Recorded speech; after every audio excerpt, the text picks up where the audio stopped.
పేదవాడి పక్షాన నిలబడతాం, ప్రజా గొంతుకై నినదిస్తాం. వాయిస్ ఆఫ్ వాయిస్లెస్, తెలుగువారి మనస్సాక్షి సాక్షి టీవీ. సాక్షి టీవీ ప్రసారాల కోసం మీ స్థానిక కేబుల్ ఆపరేటర్ని వెంటనే సంప్రదించండి.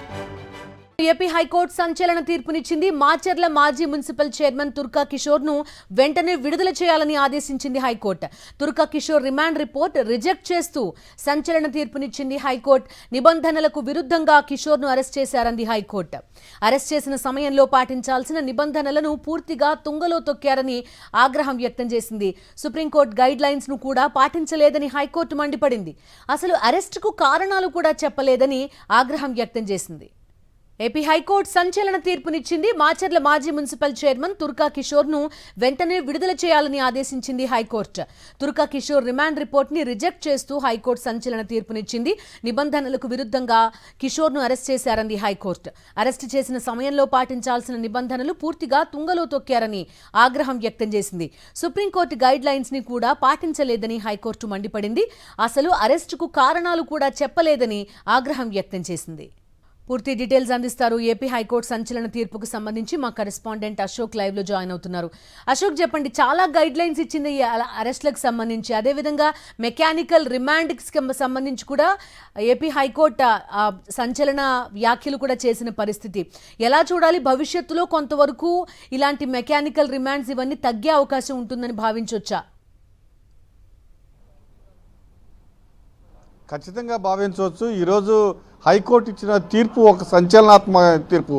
కూటమి ప్రభుత్వం అధికారంలోకి వచ్చిన నాటి నుంచి వైఎస్ఆర్ కాంగ్రెస్ పార్టీ నాయకులు కార్యకర్తలపై అక్రమ కేసులు బనాయిస్తూ జైల్లోనే ఉంచుతోంది. అయితే తుర్కా కిషోర్ పైన కూడా ఆ విధమైన అక్రమ కేసులు బనాయించింది. దాదాపు 8 నెలల నుంచి తుర్కా కిషోర్ జైల్లోనే ఉన్నారు. ఆయన్ని బయటికి రానివ్వకుండా ఒక కేసులో బెయిల్ రాగానే మరొక కేసులో బనాయిస్తూ పీటీ వారెంట్లు వేస్తూ 8 నెలల నుంచి ఆయన్ను పూర్తిగా జైల్లోనే ఉంచింది. గత నెల 30వ తేదీన, అంటే వారం రోజుల క్రితం ఆయన జైలు నుంచి విడుదలయ్యారు. గుంటూరు జైలు నుంచి వెంటనే మరొక అక్రమ కేసు ముందు రోజు పెట్టి వెంటనే ఆయన్ను అరెస్ట్ చేసింది. అయితే వెంటనే ఆయన భార్య హేబియస్ కార్పస్ పిటిషన్ దాఖలు చేశారు.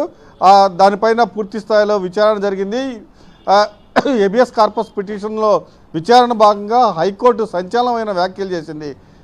కింది కోర్టులో ఉండే మ్యాజిస్ట్రేట్లు పూర్తిగా తప్పులకు పాల్పడుతున్నారు, వాళ్ళకి శిక్షణ మేము ఇవ్వలేదు కాబట్టి తప్పు మాదే అంటూ ఆగ్రహం వ్యక్తం చేసింది. అసంతృప్తి కూడా వ్యక్తం చేసింది. దాదాపు ఇదే మాటను ఈ కేసులో 2 సార్లు, ఈ విచారణల సందర్భంగా 2 సార్లు హైకోర్టు చాలా స్పష్టంగా కింది ఎవరైతే మ్యాజిస్ట్రేట్లు ఉన్నారో ఏం చేస్తాం, వాళ్ళకి మేము సరైన శిక్షణ ఇవ్వలేకపోయాము కాబట్టి తప్పంతా మాదే అంటూ అసహనం వ్యక్తం చేసింది. దాంతోపాటుగా పోలీసుల తీరుపైన కూడా ఆక్షేపణ వ్యక్తం చేసింది.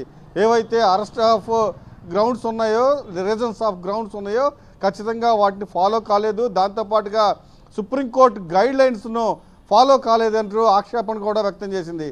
అయితే ఈరోజు కోర్టును సైతం ప్రభుత్వం తప్పుదారి పట్టించడానికి ఒక ప్రయత్నం చేసింది.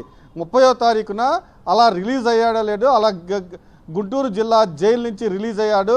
జిల్లా జైలు గేట్లో నుంచే రెంటచింతల పోలీసులు తుర్కా కిషోర్ని తీసుకువెళ్ళడం జరిగింది.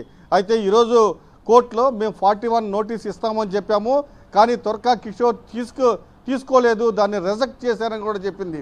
వాస్తవంగా 41 నోటీసు ఇచ్చేదే అయితే అంత పోలీసులు రెంటచింతల నుంచి గురజాల వచ్చి ఆయన భార్య, పిల్లలు, కుటుంబం వ్యతిరేకిస్తున్నా అడ్డుపడినా బలవంతంగా ఈడ్చుకుంటూ వెళ్ళి తుర్కా కిషోర్ని ఈడ్చుకు జరిగింది. 41 నోటీస్ ఇస్తే అలా ఎవరైనా చేస్తారా? ఇక్కడి నుంచి తీసుకువెళ్తారా?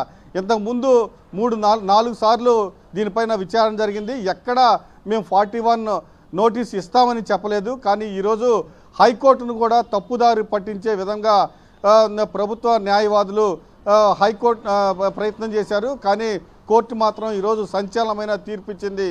బిందు, అశోక్, కేవలం ఒక్కరే కాదు కదా, తుర్కా కిషోర్ ఒక్కరే కాదు, పలు సందర్భాల్లో ఈ విధంగా ఒక కేసు అయిన వెంటనే మరొక కేసు, చాలా రోజులు జైల్లోనే ఉండిపోయిన వాళ్ళు కూడా చాలా మంది ఉన్నారు. అవును, చాలా మంది ఉన్నారు. వైఎస్ఆర్ కాంగ్రెస్ పార్టీకి చెందిన నాయకులు ఏదైతే పోస్టులు పెట్టారని కానీ, లేకపోతే సుధారాణి కానీ, లేకపోతే పాలేటి కృష్ణవేణి కానీ, పోసాని మురళీకృష్ణ కానీ, లేకపోతే మాచర్ల మాజీ ఎమ్మెల్యే పిఆర్కే పిన్నెల్లి రామకృష్ణారెడ్డి కానీ, ఇలా ఒక కేసు పైన ఒక కేసులో బెయిల్ వస్తుందనగా మరొక కేసు, అలా పూర్తి స్థాయిలో వైఎస్ఆర్ కాంగ్రెస్ పార్టీ నాయకులు కార్యకర్తలపైన అనేక కేసులు పెట్టి వేధిస్తూ ఉంది.